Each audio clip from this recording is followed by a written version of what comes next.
Esta es la grabación número 9. Comenzamos el tema 3 del programa. Tema 3, Sagrada Escritura, Dios en el Nuevo Testamento. Damos un paso más e importante, cómo se trata el tema de Dios en la Biblia, ahora en el Nuevo Testamento, que hunde sus raíces en las enseñanzas del Antiguo.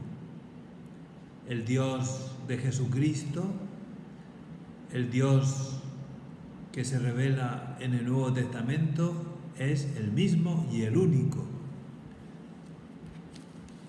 Cuando el Nuevo Testamento habla de Dios, en quien está pensando es en Yahvé, el Dios único, bendito por los siglos, que se manifestó a Moisés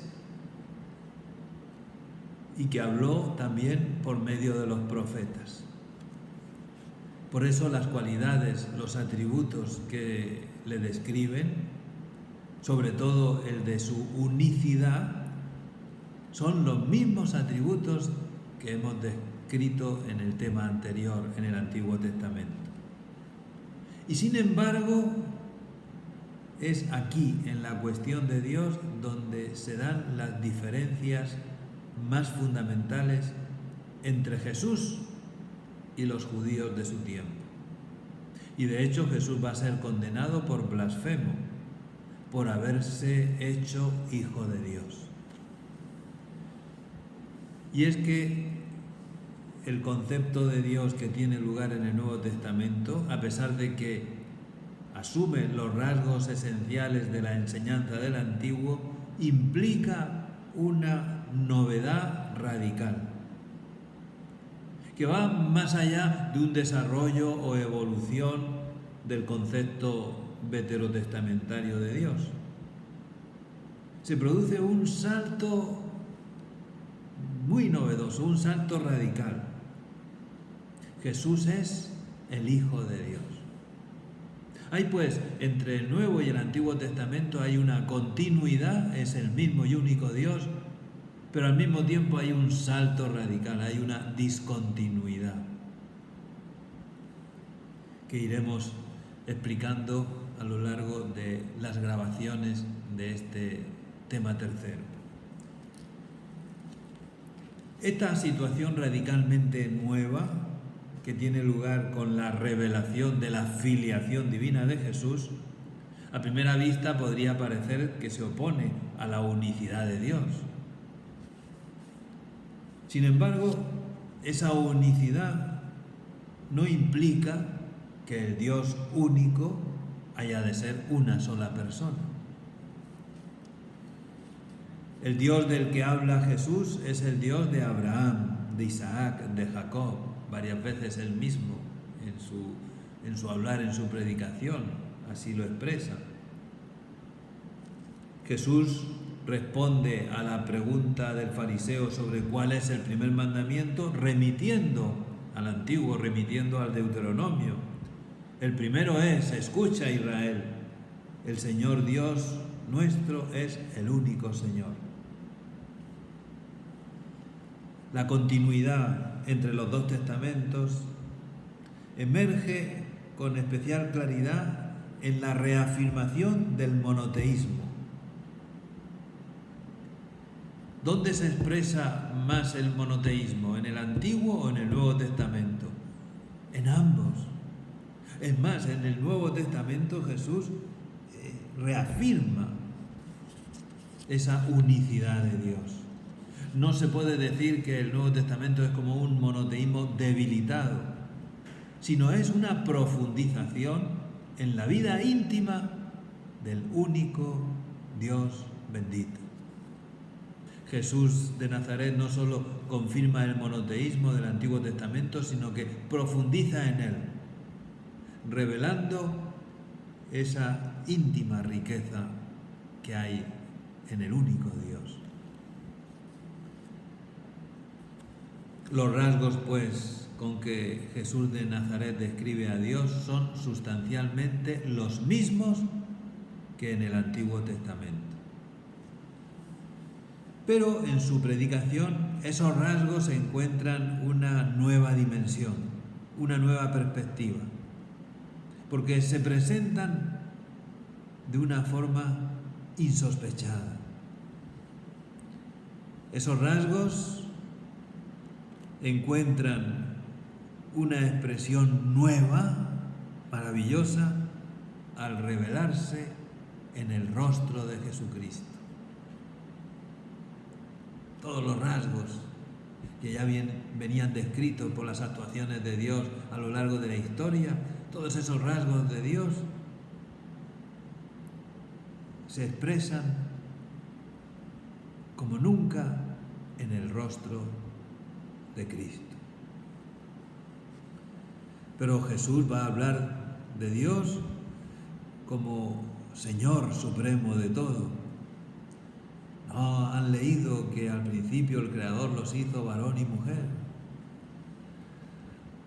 Como en el Antiguo Testamento, también en el Nuevo se enseña la trascendencia del Creador sobre el mundo. El Nuevo Testamento insiste en esta trascendencia con respecto al mundo, al mismo tiempo que proclama la fe en el misterio de la encarnación.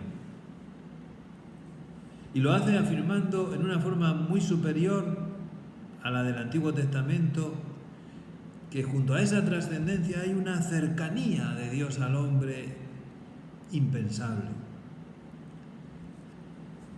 Cristo acerca Dios a los hombres de una forma nueva, muy superior a la forma en que Dios se había acercado a los hombres a través de los profetas.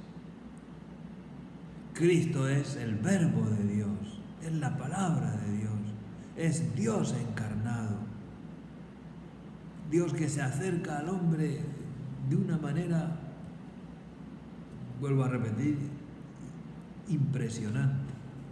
Me gusta un texto de San Juan de la Cruz que responde a aquellos que protestan por qué Dios no se hace más manifiesto, por qué Dios no se presenta en el mundo diciendo aquí estoy.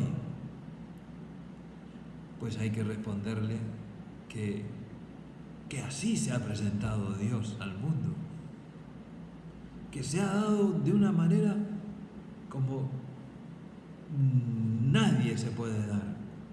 Voy al texto de San Juan de la Cruz. El que ahora, dice, quisiese preguntar a Dios o querer alguna visión o revelación, aquellos que esperan que Dios se presente, que Dios se manifieste, como dando un puñetazo en la mesa o como... Pues aquellos que esperan una revelación así de Dios, no solo hacen una necedad, sino agravio a Dios, no poniendo los ojos totalmente en Cristo. Se les podría responder de esta manera diciendo: si te tengo ya habladas todas las cosas en mi palabra, que es mi Hijo, y no tengo otra palabra, ¿qué te puedo yo ahora responder o revelar que sea más que eso? Pon los ojos solo en Él, porque en Él te lo tengo todo dicho y revelado, y hallarás en Él aún más de lo que pides y deseas. Dios en Cristo nos ha revelado todo, todo, todo.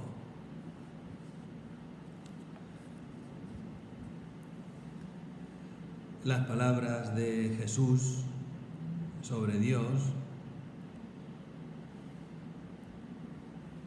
utilizan también, al igual que en el Antiguo Testamento, un lenguaje antropomórfico y de una manera además muy entrañable, muy cercana.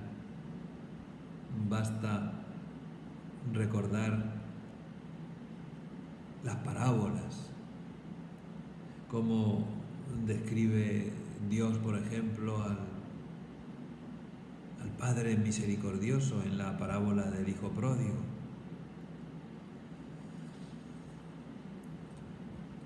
Vamos a recordar, para que quede claro esa continuidad en la revelación que Cristo hace sobre Dios, esa continuidad con el Antiguo Testamento, pues el atributo de la unicidad y de la omnipotencia, por poner algunos ejemplos. Dios es único. Como en el Antiguo Testamento, la proclamación de Deuteronomio 5:7, escucha Israel, el Señor nuestro Dios es el único Señor, y amarás al Señor tu Dios con todo tu corazón. Ya hemos dicho que Jesús remite a esa cita en distintas ocasiones. Y en el Nuevo Testamento se hace repetida profesión de fe en un solo Dios. Los escritores del Nuevo Testamento rechazan cualquier idolatría con la misma fuerza que los profetas del Antiguo Testamento. El Nuevo Testamento constituye, insisto, una inequívoca afirmación del monoteísmo, tanto en el aspecto teórico como en sus implicaciones prácticas, éticas. Solo a Dios se ha de adorar. El primer mandamiento es amar a Dios con todo el corazón, con toda el alma, con todas las fuerzas. También la omnipotencia de Dios, su señorío. Dios es el Señor de cielos y tierras.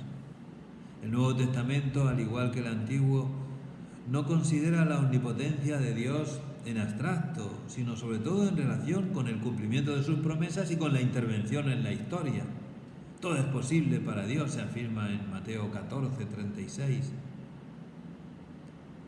Y sin embargo, el Dios de Jesús, incluso cuando nuestro Señor se limita a mencionarlo con los atributos que se le representan en el Antiguo Testamento, está descrito a la vez de una forma inconfundible. Se trata de un Dios que quiere ser el Dios de los excluidos, de los despreciados. Su imagen es una prolongación de lo que han dicho los profetas al presentarle tomando partido por el pobre, por el huérfano, por la viuda. Pero va todavía mucho más allá. Basta recordar la cercanía de Dios a los pecadores. Y no se trata solo de que los perdona si se arrepiente, sino que va en busca de la oveja perdida y la pone sobre sus hombros. De que ha dado al Hijo unigénito para que el mundo no perezca, sino que tenga vida eterna. Y ahora vamos a detenernos en esa novedad, en ese salto radical que hay en la revelación que Jesús hace de Dios. Pero eso será en la siguiente grabación.